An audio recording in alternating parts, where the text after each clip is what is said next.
બનાસકાંઠા જિલ્લાના કાંકરેજ તાલુકાના કંબોઈ ચોકડીથી દુધાસણ ઉંદરા રોડ ઉપર તારીખ 31/5/2026ની રાત્રે અંદાજે 11 વાગ્યાના આસપાસ રોડની બાજુમાં આવેલી ચામુંડા સો મિલના માલિક સુથાર કાંતિભાઈ વિશાભાઈ ઉંમર વર્ષ 55 વર્ષ તેઓ પોતાના ટ્રેક્ટર માટે કપડું લેવા માટે ગયા હતા ત્યારે રોંગ સાઈડમાં પૂર ઝડપે આવતા એક અજાણ્યા વાહને જોરદાર ટક્કર મારતા ધડાકો થયો હતો।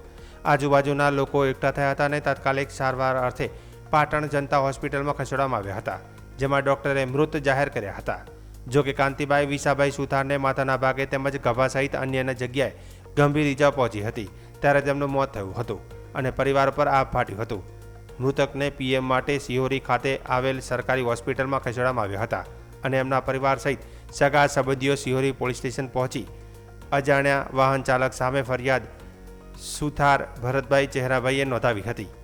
આ મામલે સિહોરી પોલીસે અકસ્માતનો ગુનો નોંધી વધુ તપાસ હાથ ધરી છે। ત્યારે હવે પોલીસ દ્વારા અજાણ્યા વાહન ચાલકને પકડવા ચક્રો ગતિમાન કર્યા છે।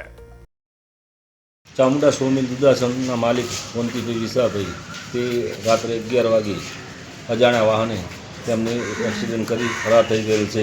ત્યારબાદ પાટણ જનતા હોસ્પિટલમાં લઈ ગયેલા ત્યારે મૃત જાહેર કરેલા। ત્યારબાદ શિવોરી પોલીસ સ્ટેશનમાં એફઆર ફરાઈ પીએમ માટે આવેલા। એના માટે અમને પૂરો ન્યાય અને પૂરી તપાસ મળે એવી આશા રાખીએ છીએ।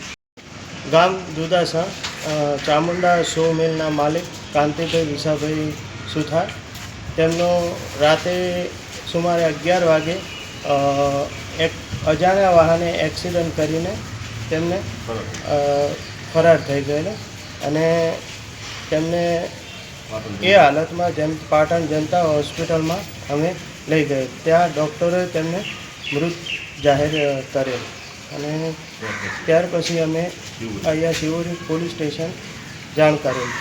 માલિક સુથાર કાંતિભાઈ વિશાભાઈ કાલે રાત્રે 11 વાગે રોડની સાઈડમાં ઊભા હતા અને અજાણા વાહનને એમને ટક્કર મારી જેથી તે મરણ ગયેલ છે।